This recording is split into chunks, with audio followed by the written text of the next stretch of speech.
আপনারা চিন্তা করে দেখেন, যদি আল্লাহর রহমতে আমরা 2 লক্ষ মামলা এখানে নিষ্পত্তি করতে পারি, তাহলে প্রত্যেক বছর মামলা দায়ের পরিমাণ সেটা 40% কমে যাবে। তো এই জন্য আমার কাছে মনে হচ্ছে এটা একটা অপার সম্ভাবনার জায়গা। এখন এই ব্যাপারে আমার তো তেমন এক্সপার্টিস নাই।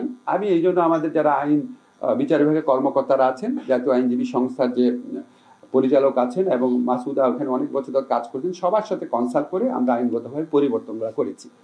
পরিবর্তনগুলো কি কি?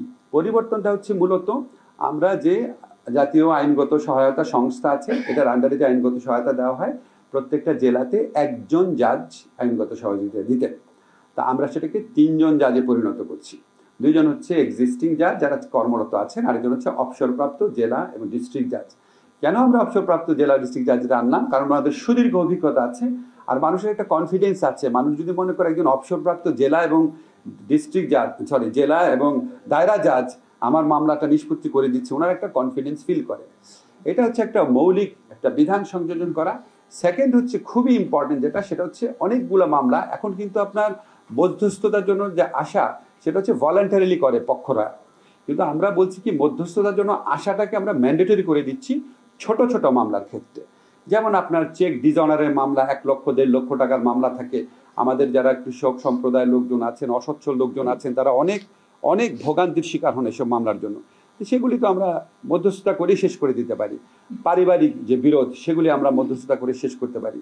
কম্পাউন্ডেবল কিছু ছোট ছোট ফৌজদারি অপরাধ আছে, নামই কম্পাউন্ডেবল, আপোষযোগ্য। তা আপোষযোগ্য হলে আপনি ম্যান্ডেটরিলি আপোষ করতে আসেন। ম্যান্ডেটরিলি বা বাধ্যতামূলকভাবে যে আপোষ করতে যিনি আসছেন, ওনার কিন্তু মামলা করার অধিকার কেড়ে নেওয়া হচ্ছে না। উনি যদি মধ্যস্থতায় সন্তুষ্ট না হন, উনি অবশ্যই মামলা করতে যেতে পারবেন।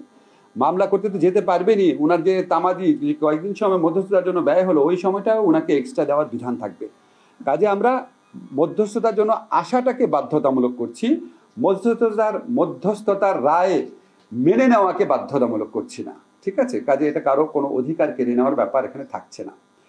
থার্ড যে আমরা মেজর চেঞ্জটা করতে যাচ্ছি, এটা দুইটাই মেজর চেঞ্জ। থার্ড আমরা মেজর চেঞ্জ যেটা করতে যাচ্ছি, যে আগে লিগ্যাল এইডের যে সিদ্ধান্ত, সেটা বাস্তবায়নে একটু অনিশ্চয়তা ছিল।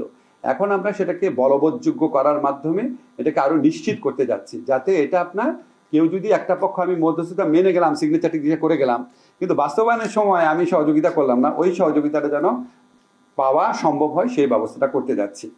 আপনাদের এখানে অনেক ভালো ভালো সাজেশন এসছে। আমরা কিছু সাজেশন আমার খুব গুরুত্বপূর্ণ মনে হয়েছে। একটা হচ্ছে রেফারেল। আমার এখান থেকে আমি প্রয়োজনীয় যারা মানসিক স্বাস্থ্য বা ফিজিক্যাল স্বাস্থ্যের বা অন্যান্য সহযোগিতা দেয়, সেখানে রেফারেল করার বিধান সংযোজন করা। তারপরে আমাদের যারা বেসরকারিভাবে আইনগত সহায়তা দিচ্ছেন, ওনাদের সহযোগিতা নেওয়া। এখানে আমরা এটার আন্ডারে MOU করতে পারি নাকি, সেই সহযোগিতা দেখা।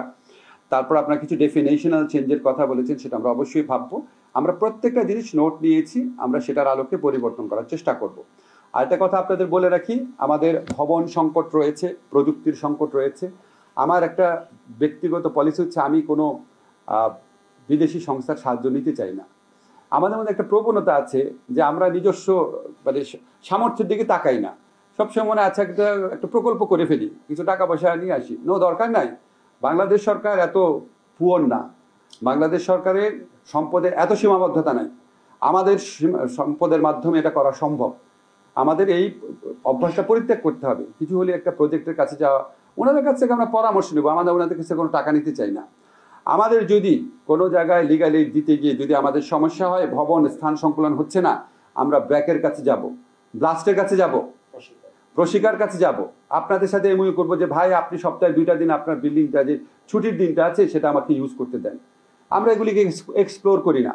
আমরা প্রথম এগুলি এক্সপ্লোর করব।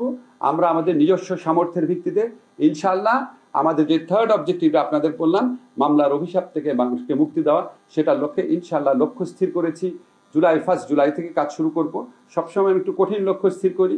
লক্ষ্য স্থির করলে 1 জুলাই না হলেও অন্তত 15 জুলাইয়ের দিকে আমরা কাজ শুরু করতে পারবো।